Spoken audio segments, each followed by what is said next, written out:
Johnny Cheap with another comfort favorite, potato soup. I love it. And there's about three different, it's kind of like my chili. There's about three different ways I like to make it. And this one is a basic one. I'll tell you what, I'm using a lot of leftovers here today. Because I had some leftover potatoes. These were served like family style at a restaurant. And we didn't eat hardly any of them because we ate a bunch of the other food. So some chunked up, kind of like home fries potatoes. I had some of those as well that were old baked potatoes I diced up and froze out of the freezer. We had an order of wings at the restaurant, and look at all the carrots and celery they gave us. So I'm going to dice the celery up, use it in the potato soup. Got some onion, milk, a little chicken base. We're going to make some potato soup. So I got the celery and onion diced up. My potatoes are already chunked. Just put on, we're going to make a little roux. Meanwhile, on the back burner, it's going to be our chicken broth. That's a couple cups of water. I'm going to add a little chicken soup base, just for more flavor. Again, not really measurements. I suppose maybe a tablespoon total. Just gives it some flavor. I really love the base. It's all about the base. Just stir that up, and we'll add that to our roux once our roux is ready to get some liquid. We're also going to add milk too, of course. So now I'm going to do two things. My broth is all mixed up, and you can use canned broth, or if you have an inclination, make homemade broth. This is kind of an in-between. Now I'm going to put my celery and diced up onion in there. That'll get the flavor in the broth and also soften those up just a little. But I kind of like the celery to have a little bit of crunch. So that's why I'm just going to put that in there now. And we're going to make our roux. Our butter is melted. Equal amount of flour, about 6 tablespoons. We're just going to whisk this up till it gets you don't see any more white. And just let it cook for a couple of minutes.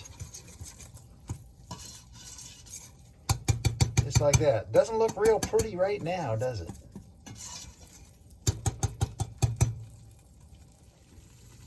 All right, the roux's turning a little brown, so she's ready. Watch the steam now.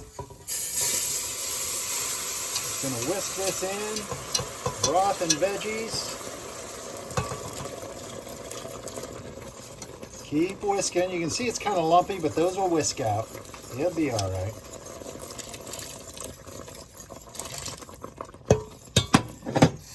Turn off the burner. The back burner. We want this one on still.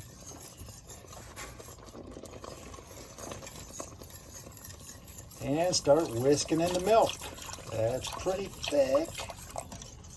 And that's okay. We want a good thick tater soup, right? We're going to have plenty of taters for this soup, I'm thinking.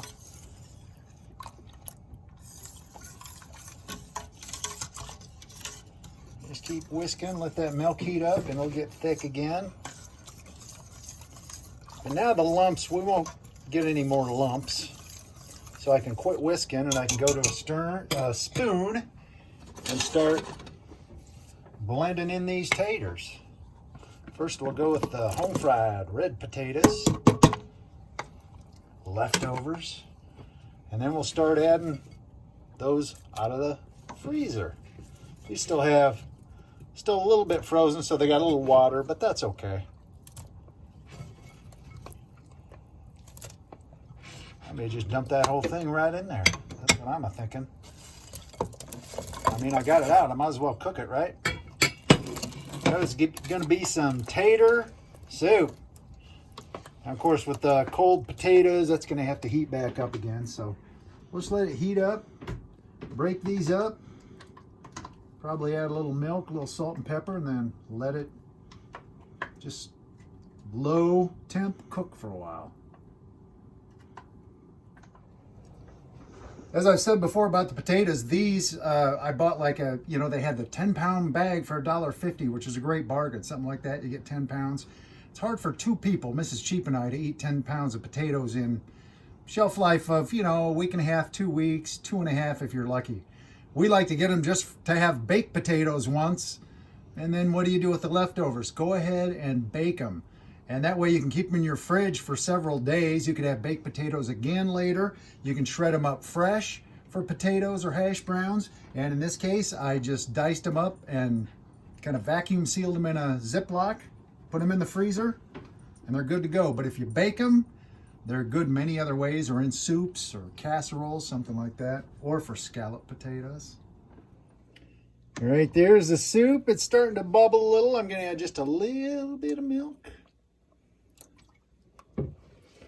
And some salt, because one thing roux and potatoes need is salt.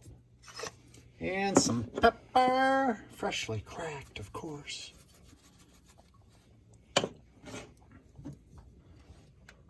Mix that all in. And then we'll cover it and turn it down to simmer. You don't want too much heat or it'll start sticking on the bottom with this dairy in there. Dairy in there, dairy. That's how they say it in the South. There's dairy. No. That is some thick, creamy, potatoy potato soup. I'm going to try just a bite because we're going to take this to a potluck. Lucky potluck people. So I just want to make sure it's good. Then we're going to let it cool down and get it ready to throw in the crock pot.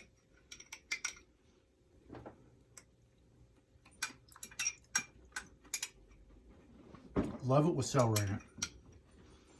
Could use a little salt and pepper, but you know what? They can add that when they want. Good use of leftovers.